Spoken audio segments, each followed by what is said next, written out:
இன்னைக்கு நம்ம மீஷோ ஐபியோட ப்ரிவ்யூ தான் பார்க்க போகிறோம். இவங்க செபிக்கு இவங்களோட ஃபைனல் பேப்பரான ஆர்ஹெச்பி வந்து நவம்பர் 27ஆம் தேதி வந்து சப்மிட் பண்ணியிருக்காங்க. ஸோ இந்த ஆர்ஹெச்பியில் என்ன மென்ஷன் பண்ணியிருக்காங்கன்னா, இந்த ஐபிஓ டிசம்பர் 3ஆம் தேதி ஓப்பன் ஆகும்னு சொல்லியிருக்காங்க. டிசம்பர் 5ஆம் தேதி க்ளோஸ் ஆகும்னு சொல்லியிருக்காங்க.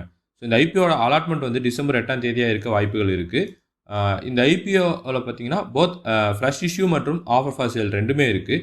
டோட்டலாக வந்து 5421 கோடி வந்து இந்த ஐபிஓட இஷ்யூ சைஸாக இருக்க வாய்ப்பு இருக்குது. இதில் ஃப்ரெஷ்ஷாக 4250 கோடிக்கும் ஆஃபர் ஃபார் சேல் மூலமாக 1171 கோடிக்கான ஷேர்ஸை வந்து இஷ்யூ பண்ணுறாங்க. இதில் அதிகபட்சமாக வந்து ஃப்ரெஷ் இஷ்யூ தான் இருக்குது மேஜராக. ஸோ இப்போ வந்து இவங்கள பிஸ்னஸ் என்ன பண்ணுறாங்கன்னு சொல்லிட்டு பார்ப்போம். ஸோ இவங்க பிஸ்னஸ் பற்றி நம்ம எல்லாத்துக்குமே தெரியும். மீஷோவை பற்றி தெரியாமல் இருக்க சான்சஸ் இல்லை. இவங்க வந்து அமேசான், ஃப்ளிப்கார்ட் மாதிரி ஒரு இ-காமர்ஸ் பிளாட்ஃபார்ம் தான். பட் இவங்க வந்து லோ காஸ்ட் மாடலில் வந்து பண்ணிகிட்டு இருக்காங்க. இவங்க யூசர்ஸ், செல்லர்ஸ், டெலிவரி பார்ட்னர் மற்றும் கண்டென்ட் கிரியேட்டர்ஸ் இவங்க 4 பேர்த்தையும் வந்து கனெக்ட் பண்ணுறாங்க இந்த மீஷோங்கிற பிளாட்ஃபார்ம் மூலமாக. ஸோ இதில் வந்து பார்த்தீங்கன்னா இவங்க 2 பிஸ்னஸில் வந்து மெயின் ஸ்ட்ரீம்ஸ் இருக்குது. ஒன்று வந்து பார்த்தீங்கன்னா மார்க்கெட் பிளேஸ் பிஸ்னஸ். இதை வந்து இவங்களோட கோர் பிஸ்னஸ்.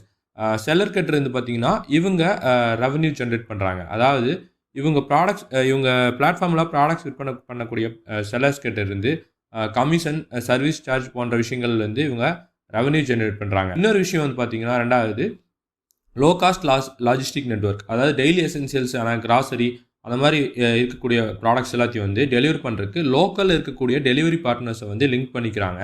ஸோ இதுதான் வந்து இன்னொரு இவங்களோட பிஸ்னஸ். இன்னொன்று வந்து பார்த்தீங்கன்னா டிஜிட்டல் ஃபினான்ஷியல் சர்வீசஸும் வந்து இவங்க பண்ணிகிட்டு இருக்காங்க. இப்போ இவங்க பிஸ்னஸோட பெர்ஃபார்மன்ஸ் எப்படி போயிட்டுருக்குன்னு சொல்லிட்டு பார்ப்போம். இவங்களுக்கு தற்போது வரைக்கும் 7 லட்சம் செல்லர்ஸ் வந்து இப்போ மீஷோவில் வந்து இணைஞ்சிக்கிறதா வந்து இவங்க சொல்லியிருக்காங்க. பையர்ஸ் வந்து பார்க்கும்போது 234 பில்லியன் யூசர்ஸ் வந்து இவங்க கிட்ட இருக்கிறதாவும் வந்து இவங்க மென்ஷன் பண்ணியிருக்காங்க.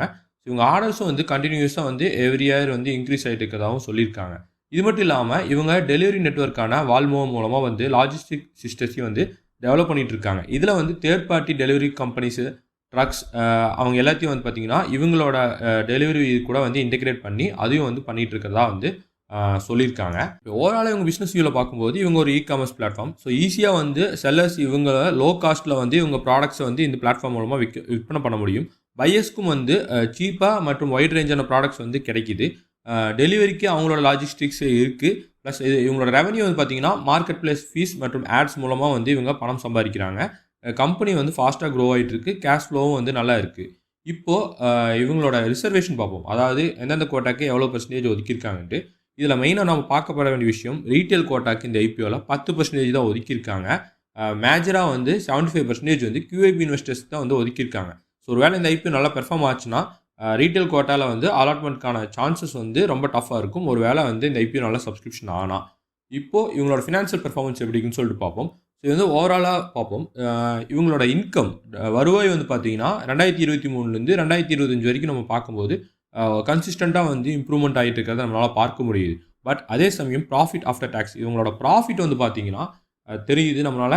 இவங்க வந்து ஒரு லாஸ் மேக்கிங் கம்பெனியாக இருக்காங்கன்னு சொல்லிட்டு 2023ல் 1671 கோடி வந்து லாஸில் இருந்திருக்காங்க. பட் 2024 அந்த லாஸ் வந்து நல்லாவே குறைஞ்சிருக்கு. பட் ஸ்டில் லாஸில் இருந்தால் கூட 327 கோடியாக தான் இருக்குது இவங்களோட லாஸ்.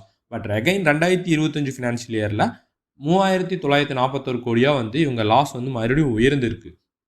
செப்டம்பர் 2025 பார்த்தீங்கன்னா ஃபஸ்ட் 2 குவார்ட்டரில் ஆன்கோயிங் ஃபினான்ஷியல் இயரில் 700 கோடியாக இருக்குது. அதுவும் லாஸில் தான் இருக்காங்க. லாஸ் தான் போஸ்ட் பண்ணியிருக்காங்க. இவங்க வந்து லாஸ் மேக்கிங் கம்பெனியாக தான் இருக்காங்க. இன்னும் ப்ராஃபிட் ஜோனுக்கு இவங்க வரலன்னு சொல்லிட்டு நம்மளால் தெரிஞ்சுக்க முடியுது.